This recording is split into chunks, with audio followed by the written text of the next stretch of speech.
A Luísa Barsi, filha do Luiz Barsi, acabou de revelar como se aposentar em 7 anos. A maioria dos brasileiros planeja trabalhar por 35 ou mais. E é natural você pensar que para se aposentar em pouco tempo, você precisa ter um patrimônio gigantesco ou retornos absurdos e talvez, embora tenha um fundo de verdade, essa crença pode estar te atrasando. E aqui nesse vídeo eu convidei meu sócio, Felipe Almeida, para reagir a esse vídeo da Luísa, te mostrar ali quais os 4 pontos que ela trouxe, qual a nossa opinião sobre esses pontos aqui no Clube do Valor, com base em estudos científicos, e também com base na nossa experiência real, atendendo aqui mais de 4.000 famílias. Então, presta muita atenção no que está por vir, deixa o dedo no like do vídeo e bora pro conteúdo. Bom, então vamos observar juntos algumas pontuações interessantíssimas que a Luísa fez para a gente debater. Essa aqui é a primeira, vamos lá. Seu investimento em ações começa na sua reserva de emergência. A depender da sua situação, se você tem estabilidade, empreende ou não, entre 6 meses a 1 ano de reserva de emergência, para os seus custos fixos, enfim, variáveis do ano corrente. As suas reservas de médio prazo pode ser para uma oportunidade, ou você quer realizar um sonho, quer fazer um intercâmbio, comprar uma casa, blá, blá, também na renda fixa. Aí sim você preenche a terceira caixinha, que é a da renda variável. Boa, e aqui o que a Luísa está falando é muito mais em termos de planejamento financeiro antes mesmo de pensar em investimento. E ela está certíssima nesse caso, a gente concorda muito com isso. Afinal de contas, não adianta de nada você querer investir para acelerar a sua aposentadoria, viver de renda no futuro, se você não conseguir chegar lá na sua aposentadoria. Se acontecer alguma coisa no meio do caminho que, na verdade, tire todo o teu patrimônio e coloque teu plano inteiro a perder. Aqui no Clube do Valor a gente criou a chamada Fórmula 15+, que te mostra claramente qual ativo de investimento você deveria escolher, a depender de qual é o plano que você tem para a tua vida financeira. Ora, se você está guardando o dinheiro para algum objetivo de até 1 ano, até 12 meses, seja uma viagem, seja trocar seu carro, seja quitar um apartamento, então, nesse caso, você não tem absolutamente nenhuma dúvida do que é que você tem que fazer com esse teu dinheiro. Você precisa investir numa renda fixa pós-fixada com liquidez diária. Aqui entra uma caixinha do Nubank, aqui entra um Tesouro Selic. Todos esses ativos fazem muito sentido para quem está no curtíssimo prazo de até 12 meses no seu plano. Agora, se você tem um plano que é mais de médio prazo, aí você está falando de uma viagem um pouco maior, que você vai fazer daqui a 2 anos, você tem o casamento da sua filha para pagar, você pode ter uma formatura de faculdade para pagar daqui a 3 anos. Ora, qualquer coisa que seja até 5 anos para você realizar, você vai investir esse dinheiro no que a gente chama de estratégia da escada na renda fixa. Ou seja, você vai escalonar vencimentos de renda fixa diferentes para conseguir aumentar um pouco a tua rentabilidade sem correr muito risco. Só depois de ter todo esse planejamento pronto para a tua vida financeira, aí sim você vai pensar na tua aposentadoria, que normalmente tem um prazo acima de 5 anos. E aí aqui sim você vai montar uma carteira de investimentos mais diversificada, contando com renda fixa, com renda variável, a depender do teu perfil. Por isso que a gente chama de Fórmula 15+. A depender do prazo do teu objetivo, você sabe exatamente o que fazer. Focaria para quem está começando entre 3 e 5 empresas no início. Porque imagina, você está se tornando sócio de alguém.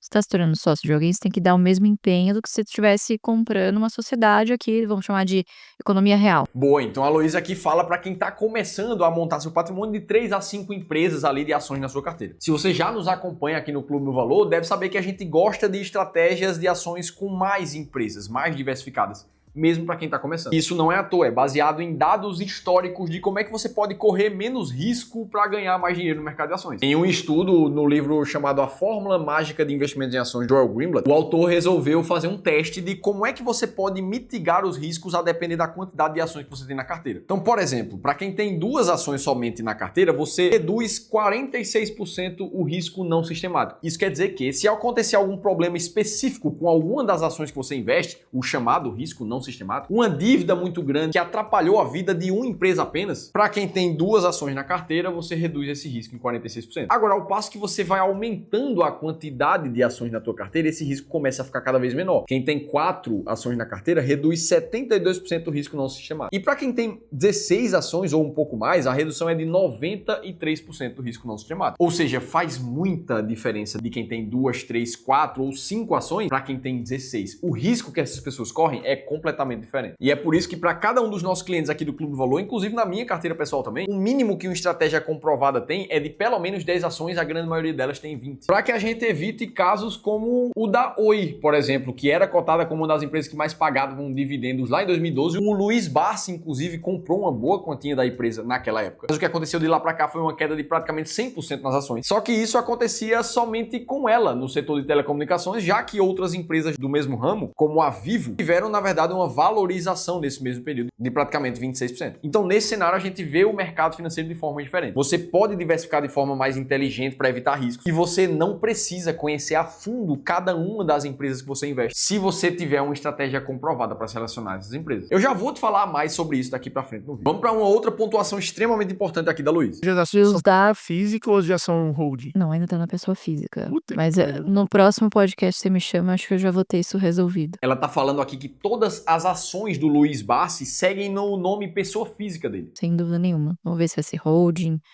ou se vai ser um fundo exclusivo. A gente ainda tá, mas provavelmente holding. Muito provavelmente holding.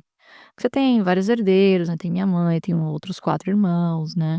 Que também já tem seus filhos. Boa, aqui a Loise entra num tópico extremamente relevante. Como é que o patrimônio que é do pai dela, de mais de 4 bilhões de reais, que ainda está na pessoa física dele, vai ser passado em sucessão patrimonial para ela e para os outros herdeiros responsáveis? É extremamente relevante pensar nisso no que a gente chama de planejamento de sucessão patrimonial. Só para você entender como é que isso acontece. Quando o investidor tem patrimônio alocado na sua pessoa física, vamos imaginar uma pessoa aqui de 10 milhões de reais de patrimônio. Ora, se caso acontecer dessa pessoa vir a faltar, esse patrimônio vai precisar ser passado para os herdeiros deles no que a gente chama de inventário. E quando você não tem um plano de sucessão patrimonial, esse patrimônio ele fica basicamente preso imediatamente. Os herdeiros não podem ter acesso previamente até que o inventário se resolva. Isso pode levar de 2, 3, 5 anos. Eu conheço casos de inventários que já passaram de 10 anos e ainda não se resolveram. Além disso, entram custos para você destravar esse inventário também. Ora, se a gente imaginar um patrimônio de 10 milhões de reais, como a gente estava falando, imagina que isso aqui está tudo na pessoa física e entrasse em inventário, os herdeiros, para destravar esse patrimônio, precisariam pagar 8% de imposto no chamado ITCMD, que é o Imposto sobre Transmissão, Causa Mortes e Doação. Ou seja, só de imposto, os herdeiros precisariam desembolsar 800 mil reais para ter acesso àqueles bens no inventário. Só que não é só isso. Para você passar por um processo de inventário, você precisa pagar os custos de advogado também, que tendem a girar em torno de 2 a 5% do patrimônio. Ou seja, a gente está falando aqui de um custo com o inventário que pode chegar a 5 mais 8, vai dar ali 13% sobre o patrimônio, o que daria 1 milhão e 300 mil reais só para o patrimônio destravar no inventário. E é por isso que muitas vezes os herdeiros não conseguem ter esse tipo de patrimônio em D0 e passam bastante tempo ali brigando na justiça para ver como é que isso vai ser feito. Agora, quando você passa a fazer um plano de sucessão patrimonial, você pode criar uma holding, por exemplo, que é você tirar o patrimônio que está na sua pessoa física e passar para uma pessoa jurídica, que você mesmo é o administrador. E a partir daqui, a tua sucessão patrimonial ela ganha vantagens consideráveis. Por exemplo, você já pode começar a fazer a transferência de bens enquanto ainda está em vida. Você vai distribuir exatamente a quantidade de cotas que você quer para cada um dos herdeiros. E aí os custos dessa transferência em termos de impostos, você pode ir pagando ao longo do tempo de forma mais suavizada. Além disso, o fundador de uma holding, ele pode fazer doação para os herdeiros com o que se chama de usufruto na cláusula. É como se eu agora tivesse um apartamento, o apartamento em que eu moro. Se eu quisesse fazer uma sucessão patrimonial e fazer uma doação para um herdeiro meu, eu posso doar o meu apartamento atual inteiro para ele. Ele vai passar a ter as cotas referentes a esse meu imóvel, mas eu continuo com o usufruto desse imóvel. Eu tenho o direito de morar no mesmo imóvel até o final da minha vida. Então isso aqui já facilita demais a sucessão patrimonial. Além disso, depois da criação de uma holding, o que acontece na grande maioria dos casos é que uma audiência de inventário ela deixa de ser necessária. Ou seja, você não precisa pagar custos com advogado num caso como esse. E só aqui você está economizando de 2 a 5% do seu patrimônio em custos. Então fica muito claro que para grandes fortunas a economia de uma holding é extremamente relevante, por isso que a Loise Bassi falou ali no caso do pai dela, o Luiz Bassi. Ah, Felipe, mas é para todo mundo que faz sentido estruturar uma holding? E a resposta é não, na grande maioria dos casos faz sentido a partir de um patrimônio de 5 milhões de reais. Aqui no Clube do Valor a gente auxilia vários dos nossos clientes que têm esse tipo de demanda específica. E como a gente faz um mapeamento de planejamento financeiro em toda a vida dos clientes, é natural que em alguns casos específicos a gente mapeie esse risco aqui. E dentro das soluções que na grande maioria das vezes fazem sentido, a holding tá lá, assim como a solução de offshore e de fundos exclusivos. E depois de já aconselhar mais de 4 bilhões de reais dos nossos clientes, a gente entendeu que o gerenciamento de risco, na grande maioria das vezes, é até mais importante do que a acumulação de patrimônio. Não adianta de nada juntar muito dinheiro ao longo da vida se você está correndo algum risco que pode colocar isso tudo a perder em algum momento. Inclusive, se você tem uma carteira de investimentos, busca tipos de auxílio como a blindagem patrimonial ou principalmente melhorar a rentabilidade da tua carteira de investimentos sem precisar correr riscos desnecessários, aí eu preciso te convidar para participar de uma sessão de consultoria gratuita. Um espaço onde um dos nossos especialistas vai fazer o mapeamento junto contigo da tua carteira atual de investimentos. e entender como é que você pode melhorar a tua forma de investir, além de encontrar outras possibilidades de melhoria no teu planejamento financeiro. Para você participar é extremamente simples, é só fazer a leitura desse QR Code que está aparecendo aqui na tela ou clicar no primeiro link da descrição do vídeo. Dito isso, vamos para mais uma pontuação extremamente importante da Luiz aqui. Dinheiro para esses momentos de crise entrar ou é melhor ir aportando mensal? É melhor ir aportando mensal. Por quê?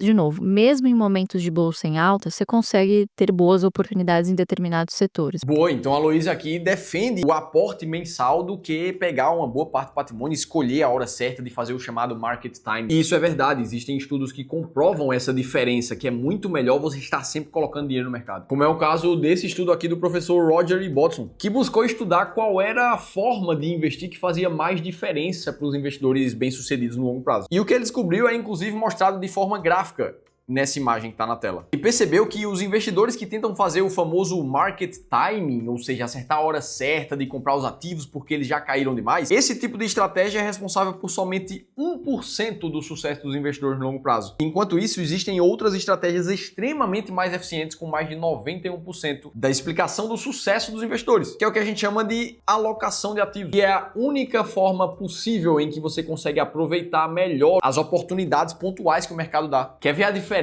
que isso faz na prática para quem está fazendo um plano de aposentadoria em 7 anos, como é o caso do que a Luísa falou no começo desse vídeo? Vamos imaginar aqui um investidor que quer se aposentar com uma renda mensal de 10 mil por mês, sendo que esse investidor não tem tanto conhecimento de mercado e o que ele fez foi basicamente investir todo o dinheiro dele no CDI, no Tesouro Selic, para aproveitar os juros, para ter uma rentabilidade mais alta ali. Só que na verdade, quem investiu dessa forma nos últimos 10 anos, de 2014 para cá, por exemplo, teve um retorno acima da inflação de 3,37%. Então vamos imaginar que essa vai ser a rentabilidade projetada desse investidor porque ele está 100% no Tesouro Selic.